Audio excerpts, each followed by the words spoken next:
ગામમાં બતાવવા લઈ ગયો તો બતાવે તો કે નહીં? અલ્યા ભાઈ બતાવે તો ખરો, પણ મને કે રઘુભાઈ આ મને બતાવ્યો હવે પછી કોઈને બતાવતા નહીં ને કે માર ખાશો આ ફોટો.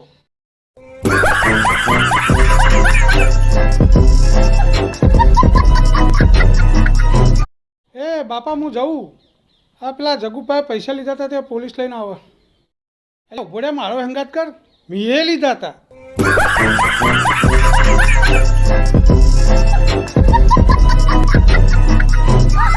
બાપા પેલો બાજુવાળો કાકી રહ્યો ને એ તમારા વિશે કોઈ કહેતો હતો. શું કહેતો હતો કે ને જલ્દી. 500 રૂપિયા આલો તો કહું ને ના કહું હું તો. સારું લે ભાઈ પકડને આ 500 રૂપિયા તારા લે ને તે હેડ એવું હતું. બાપા એ તો એમ કહેતો હતો કે તારા બાપાને કહેજે ઓખો હમી રાખીને કાં ફોડી નો ખોય. આ બટાકા જેવડી છે ને તે લકટીઓ જેવડી થઈ જશે.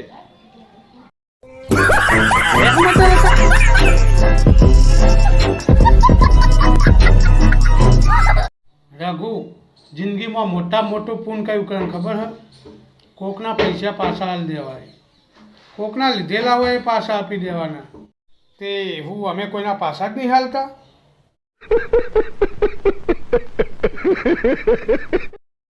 અલ્યા રઘુભાઈ તમારા છોકરાને સમજાવી દો, એ બહુ જોરદાર ધમાલો કરે હ અને જોન તો કજિયા કરે હ, વધારે પડતી ધમાલો કરે હ.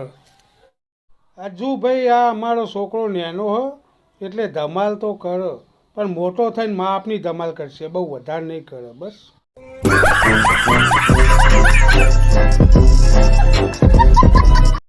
અલ્યા જગુ તને ખબર હે બધા ભૂત સફેદ કપડા કેમ પહેરતો હશે? ખબર હોય તો કે હેતા. અલ્યા મને ના ખબર હોય એવું હોય.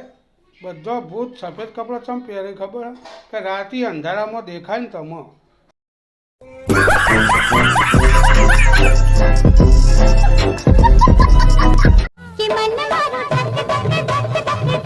અલ્યા રઘુભાઈ આ વખત સરપંચની ચૂંટણી આવે ને તો અંદર ઉભા રહો.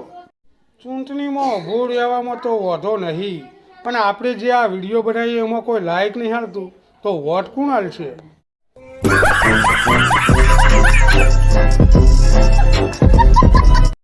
અલ્યા જગુ તને ખબર હે બધા ભૂત સફેદ કપડા કેમ પહેરતો હશે?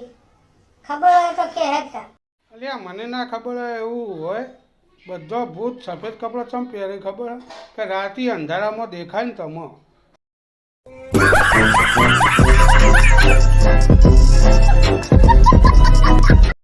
એ જગુ બીમાર પડ્યો એ વખત મેં પેલા રિક્ષાવાળા ભાઈને પૈસા આલ્યા હતા ભાડાના. તું ચાલનો બુડા એ પૈસા તો પાછા આપતું. કે ભાઈ પૈસા કેના આલે તા? રિક્ષાવાળા ના બેઠા તો રિક્ષાવાળા ફાય મારા હું